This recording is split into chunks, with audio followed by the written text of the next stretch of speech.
Ready, Set, Podcast! This is the Ready, Set Podcast. And here's your host, me, Joe Persinger. Hey, what's going on, everyone? Let's get to the staff report. We're trying to get a feel for how people spend their day. The staff reports. All right, how's everyone doing this week? Just wanted to quickly, before we get into this, just let everyone know that I am very thankful for the support and that it is just really awesome to hear everyone's feedback. So thank you very much. All right, so this week we're going to kind of talk about something a little bit different that we alluded to in our intro, if you caught the little Easter egg. So there's this gentleman that popped up on the internet named John Titor. I always struggle with this last name, so excuse me if it sounds differently every time I pronounce it. So we're going to go back to the early days of the internet, and we're talking when dial-up was still a thing, when cable modems were the new tech. It's November 2nd, 2000. I was in high school, and me and a friend of mine were doing something called midnight shifts back then. We'll just kind of say it was fun. Oh, geez, this is like the love plate all over again. All right, we're just going to abandon this. All right, so in a message forum, a military symbol appeared on a Time Travel Institute, and the person had the handle called Time Travel _0. So this thread just basically discussed time travel dynamics. Nothing much. You know, forums were kind of new. AOL had been around for about 6 years. This is what people did. So the first post this guy made, it was basically a 6-part description of what this time machine would need in order for it to work. And he basically just responded to probably what we would call trolls nowadays. So a lot of these questions that he responded to were basically questions about how this time machine would work. So maybe not all of them were trolls. So what is this time machine? Well, it apparently was made of 3 main computer units, and that's really all it said. It was pretty bland in its description of these computer units. There was also a cooling X-ray venting system, an electron injection manifold, which apparently alters mass and gravity of the tube of micro singularities. You're going to have to excuse me, I'm talking way above my head right now. There were gravity sensors and a variable gravity lock. Now I'm curious about this gravity lock, and I did some research, but we're going to get to that in just 1 second here. There was a magnetic housing unit for the dual micro singularities. That seems interesting. And then 4 main cesium clocks, which are apparently very accurate clocks. So according to these posts that were made, this device was installed in a 67 Corvette and an 87 truck with 4x4 capabilities. Now there were scans and pictures and diagrams of this C204 time displacement unit and the schematics of this device installed in the car. Now I actually saw these pictures. And this thing basically looked like a rectangular box, almost like I guess like a defibrillator, but I can't really think of anything close to that. But it was long, rectangular. There was like an old black phone cord that was attached to it, and it just looked like some, really cheap put together device. Well, it actually looked pretty good, but these pictures were in black and white, so you couldn't really tell too much. I remember seeing some schematics too, but I mean, I'm not a scientist, so I couldn't even regurgitate any of that information back to you. But there were schematics. We'll just go with that. So, who the hell is this guy? And why is he time traveling? And more importantly, what the hell is he doing in the year 2000? We'll get to the last part, but let's talk about who this guy is. So in January 2001, this is the first time we saw the name John Titor. And it was introduced when Time Travel _0 posted in the Art Bell BBS forums. Now, the reason we found out what his name was is in order to post in those forums, you were required to give a name or a pseudonym for every account. So we don't even know if this is the guy's real name, right? I think. What? Huh? So this is where he posted the schematics of the schematics, and then the pictures of these box that created basically the fluctuations that make time travel possible, quoted by Doc Brown. He also answered questions and shared some anecdotal stories about the test phase of this contraption's gravity sensors and the variable gravity lock. So that's kind of what I was alluding to earlier. So apparently, I forgot, I read this in these threads of all this. I don't know if it was on the forums or if it was copied onto other websites. This was a few years ago. But basically what it was saying, I think someone asked him a question about, nerdy question about gravity and the effects of time travel. And he was saying that these gravity locks, so when they were testing this time travel device, they would activate the time travel device, and then when, I guess, how did it read? It was basically saying that, once they time traveled, they were finding themselves 2,000 feet up in the air. So apparently the gravity was displacing them, and it was creating some problems. So I guess that's what this gravity lock would be for. So in these threads, he had posted unpublicized features of this IBM 5100 computer from the 70s, I think it was. And this was, I guess, adding legitimacy to his claims. So deepening the mystery. How does he have these schematics of this actual computer? Like, who is this guy? What? So by late March of 2000, so basically roughly 18 years ago this month, the post ended. The mystery deepened. So here's who this guy claimed to be in the post. He was an American soldier from 2036 based in Tampa, Florida, which if you listen to a certain New York congresswoman, she would definitely tell you Tampa probably doesn't exist in 2036. Now, he was assigned to a government time travel project, and he was sent back to get this IBM 5100, which apparently they used to help debug computers for a possible problem that was impending in the 2030s that was also similar to Y2K, which is what we were dealing with in the late 90s. So the similarity to Y2K is that basically in 2038, some with wonky computer stuff, there's a code that's going to just reset everything, similar to what they were saying with Y2K and the dating and all that stuff. So if you're interested, look it up. But that's kind of what the claim was here, is that this thing in 2038 was going to crash everything. He had to go back to the 70s to get this IBM 5100 computer. And for some reason, he needed to make a stop in the year 2000 for personal reasons. Now, I lived through that year. Nothing special. There's also a claim that for a few months, Mr. John had been trying to warn anyone that would listen about a degenerative brain disorder called Creutzfeldt-Jakob disease that was spread through beef products. Okay, I mean, what, they aren't sanitary in the future? No, so I guess someone asked him about UFOs, and Mr. John, I'm not going to say his last name, it just sounds too weird.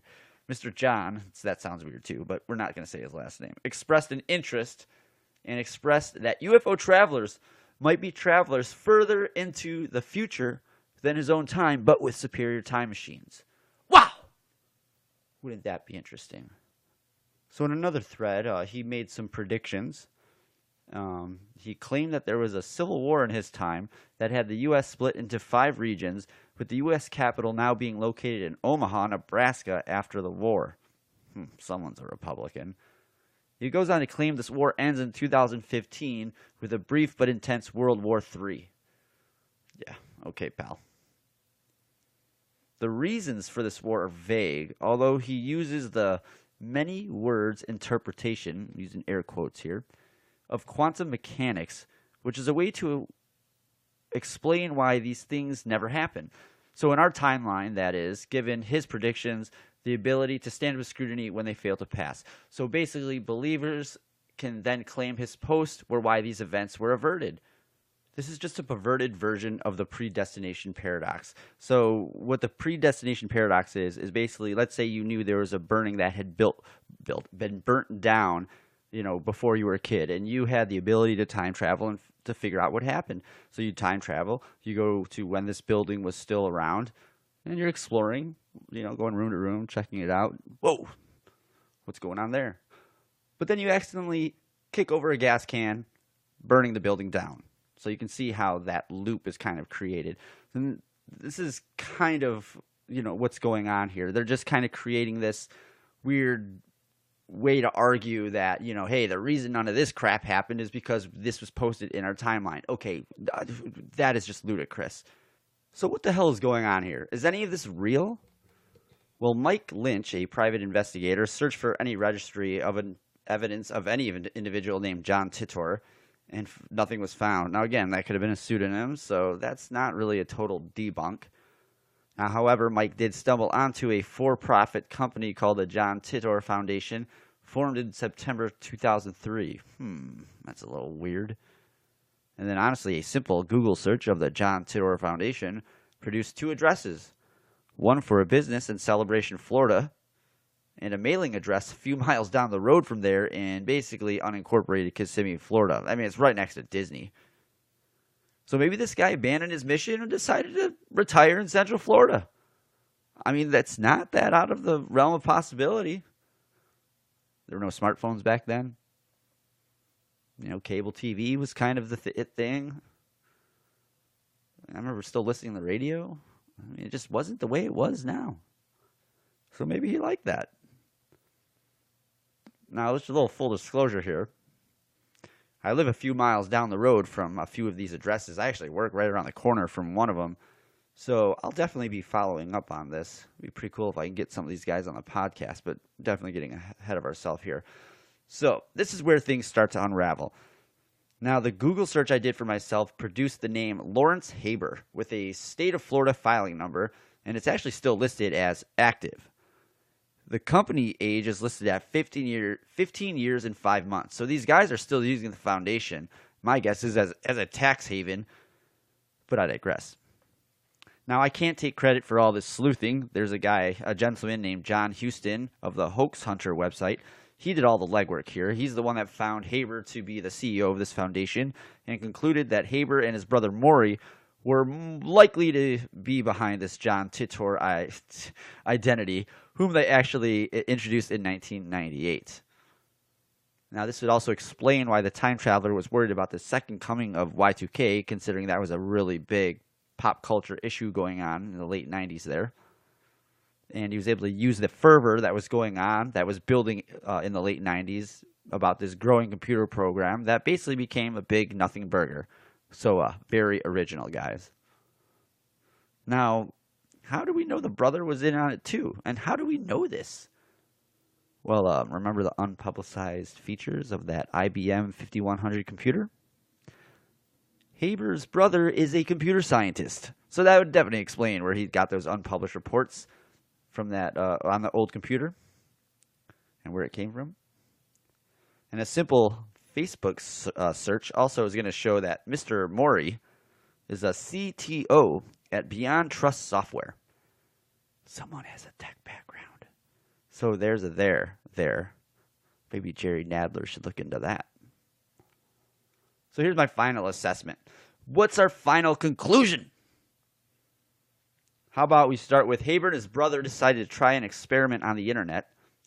It had some people complexed, me for one, and it had a lasting effect. I mean, I stumbled on this a few years ago on one of those Facebook ad spam lists discussing internet hoaxes. But it left a little ambiguity, just enough, leaving the reader to think it was possibly true. Now, as his time gone by, I thought about it. Chances are it was most likely going to be a hoax versus being real. But then, last year, a gentleman named Joseph Matheny, creator of Ong's Hat. It's a ARG, an alternate reality game. Now, we're going back to the 80s. And this is a concept of telling a story across various platforms and new media. And he said he worked as a consultant for unnamed individuals responsible for Mr. Titor. Notice how it's unnamed individuals, not individual. He goes on to admit that, quote, John Titor is a story that was created as a literary experiment by people who were observing what I was doing with Ong's Hat. And these people wanted to do something like that. I was a consultant on the project, but it wasn't my project. So, what is an ARG? So an ARG is basically, I mean, there's no way to simplify this. If you really, really want to know, you just go on Wikipedia and look up alternate reality game. But it's essentially just something that's a story that's taking place in real time across multi-platforms. And I guess if you were to equate it to something about today, you're basically looking for Easter eggs. But again, there's someone who's probably listening to this that's like, you're an idiot, and that's not what it is. So if you're really interested, go check it out. But this ARG is, I'm guessing, back in the 80s, Ong's Hat, Maury and his brother were probably playing this, and they were totally fascinated by it. You know, maybe while they were playing this, the seeds of this John Tudor idea were being planted. Now, Ong's Hat being the first experiment of its kind, it would naturally behoove these brothers to use this guy as a consultant. I mean, it would make sense.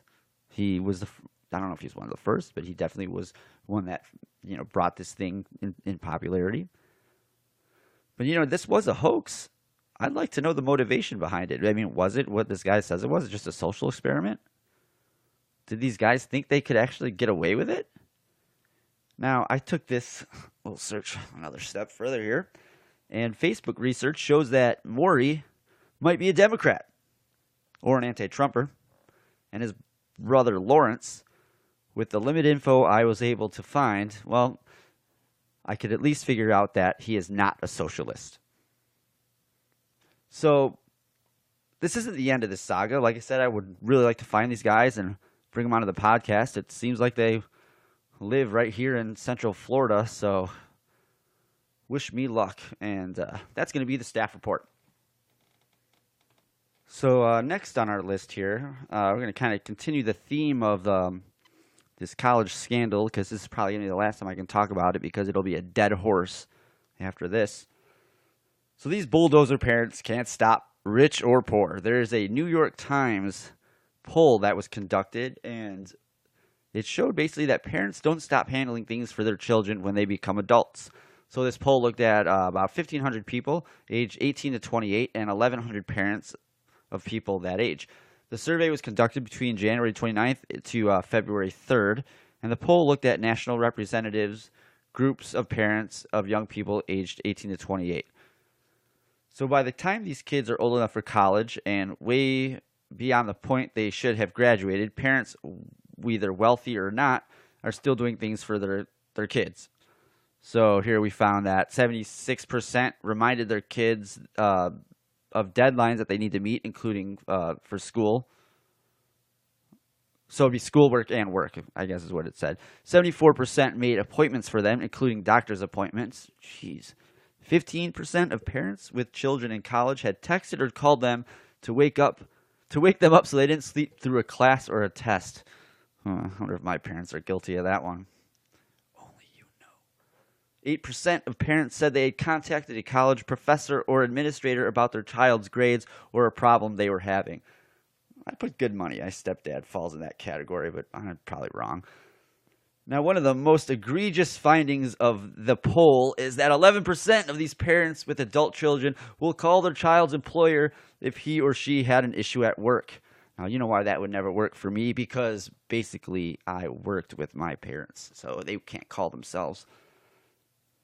Now, the poll also... Now, hold on, let me go back here. Calling the parents' employer, the kid's employer? Wait, what? Whew, man, I would love to be on the receiving end of that phone call. Be like, get your kid here or he's fired. Click. This poll also found among parents of adult children that 22% helped them study for a college test. That's like 1 in 5. Okay. 116%? Is that right? Or did I make a typo here? Helped write all or part of a job. That's probably right. Helped write all or part of their job internship application. I might have screwed that up. 14% told them which career to pursue. 14% helped them get jobs or internships through professional networks. So in other words, hey, Jim, my kid needs a job. You got something for him? I got you, Bill. 12% gave more than $500 per month for rent or daily expenses. Wow! Man, what I would do for that today. That's my rent and plus a few things. Whew. I'd be living fat. Lobsters and steak every night. 11% helped write an essay or school assignment. Okay, now we're crossing lines here. You're basically doing the homework for them. 4% wrote all or part of an essay or other school assignment. Jeez. Again, this is rich or poor. This doesn't matter if you got Lori Loughlin, Massimo dollars, or if you're like me and you can barely scrape off the little bit that's coming out of the pipe. They're helping your kids no matter what. So according to Julie Lithcock-Hames, this is the former dean of freshmen at Stanford University and author of How to Raise an Adult, Break Free of the Overparenting Trap, and Prepare Your Kid for Success, is that parents never let their children grow up. The point is to prepare the kid for the road instead of preparing the road for the kid, Lithcott-Hames said. Lithcott-Hames goes on to say that when these bulldozer parents start, they can't stop. This pattern of behavior, wherever it starts, carries on through high school, college, some classes, and the workplace. Quote, you can't just arrive them at the future you want for them. They have to do the work and to build the skills. All right. So there you go. There's quantified proof that most of these kids under 25 will basically be living in their mom's basement for another 15 years. So we're going to move on here. Wow, we're at the 21-minute mark. Okay, so lucky you, we got one more installed for you. So this is an article from Think Progress. Now, I have a friend out there who's probably listening to this that is saying to himself, Joe, Think Progress is a leftist-leaning news site / magazine. Well, I got news for you, bud. It's also owned by the Washington Post. So we're just going to call this a Washington Post article. So the first few paragraphs of this Washington Post article basically discussed a Democrat utopia of what-ifs, followed by a childlike whining about gerrymandering and how the Supreme Court won't take it up, and how basically the Democrats got to this point because the Republicans won the 2010 midterm elections fair and square. And because of this put the Republicans in a position to gerrymander these districts because they do it every 10 years. And basically what we have is the article quotes, we got here because the anti-democratic pathologies of the U.S. Constitution have begun to snowball, working together to preserve themselves and to promote further democratic erosion. Jesus Christ. He goes on in the next paragraph to say, Donald Trump would not be president if not for the Electoral College. Mitch McConnell would not be Senate Majority Leader if not for the mal-apportioned Senate. Neil Gorsuch and Brett Kavanaugh owe their jobs to the fact that the United States does not have free and fair elections. And they are now poised to use their offices to further entrench Republican rule. Electoral College? What? Further entrench Republican rule? What? What's with these Democrats constantly alluding to ditching the Electoral College? Oh, I remember. Because they can't win elections with it. You know, instead of campaigning, they'd rather just rig the system in their favor. I'm looking at you, Hillary Clinton, and the 2016 DNC and Debbie Wasserman Schultz. You know, I constantly ask myself that if Bush 43 lost Florida back in 2000 to Al Gore, would the Republicans feel the same way? I mean, I believe it's Ben Shapiro I've heard argue that this is basically probably what would have happened. If they had lost that election to Al Gore, they probably would be taking on similar positions as the Democrats do today and have said to ditch the Electoral College. Now, here's kind of what the funny part is to that, is had that have actually happened, it would be the Democrats saying, what are the Republicans doing? This is not American, blah, blah, blah, blah, blah. Washington is nothing but hypocrites. So further down in the article, I think we're about the 10th paragraph, it goes, the fact that the United States does not choose its presidents through free and fair elections is exacerbated by the fact that we do not choose who controls the Senate through free and fair elections.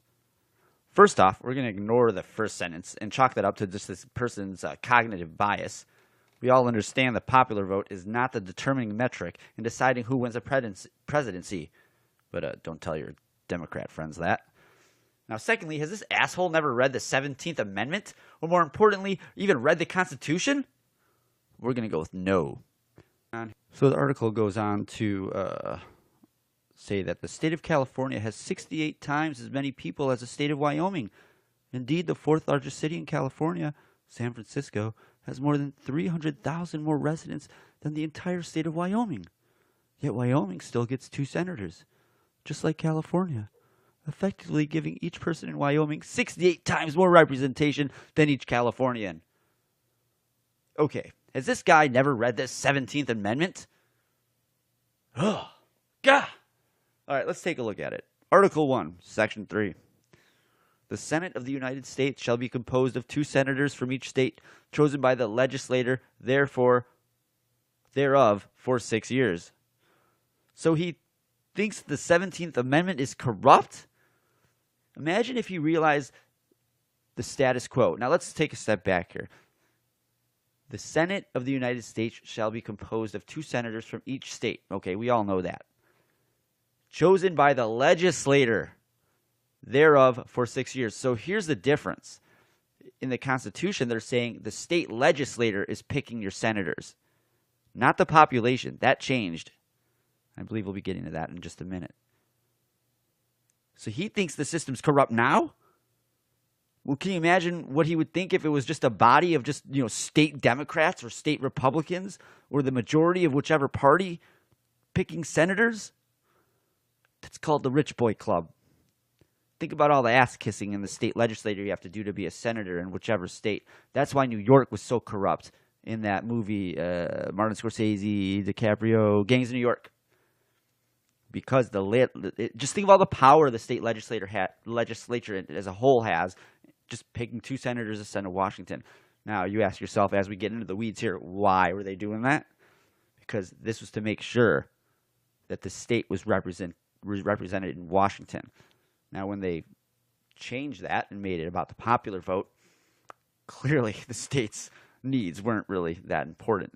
And there's a whole other thing we could get into about tribalism, identity, state identity politics. We're not going to do that. We're going to move on here. So the article continues. The Republican majority in the current Senate represents 15 million fewer people than the Democratic minority. All right, so I'm not even going to read the rest of this guy's bullshit argument because it's moot. The Senate exists for the very reason he's arguing against it. And basically he's trying to sit here and say that the Democrat minority it's just not fair. Well, here, let's go on. So he goes and says, let me find my spot here. The Republican majority in the Senate that confirmed Gorsuch and Kavanaugh represented almost 40 million fewer people than the Democratic minority. The Republican majority that refused to hold a confirmation hearing for Chief Judge Merrick Garland's nomination to the Supreme Court represented 20 million fewer people than the Democratic minority. So the Dem Party is still apparently butthurt about Garland. I mean, rightfully so. But had they not elected Obama in 2012, they could have gotten the Senate back. You can't have your executive branch and eat your cake too, Democrats.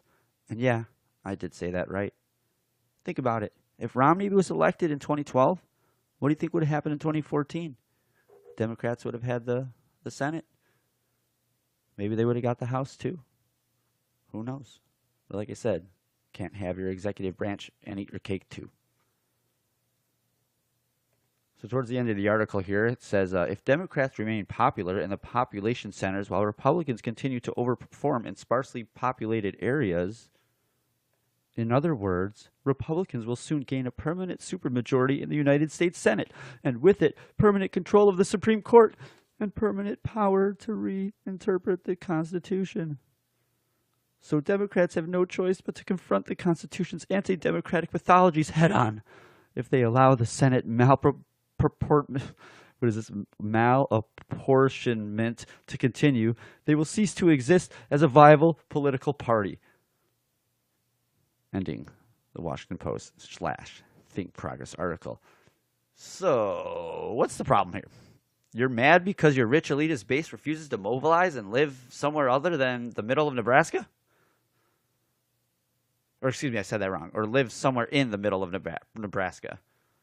Now, I understand the plight here, but moaning about it and saying, this democracy is a sham, is akin to grabbing your ball and bat when the team 20 years younger than you is whooping your ass. I'm taking my ball and going home. Wow! Grow the fuck up. I wish I could tell you this was written by some 20-something who had the road plowed for them to them for this day. Nope. This is, what's his freaking name here? Ian something. Let me find it here. Ian Millhiser. Is that right? Yeah, Millhiser. Ian Millhiser. This is a 40-year-old man who probably still lives with his mom. And did I mention this party also wants to allow 16-year-olds to vote in this presidential election? Wow!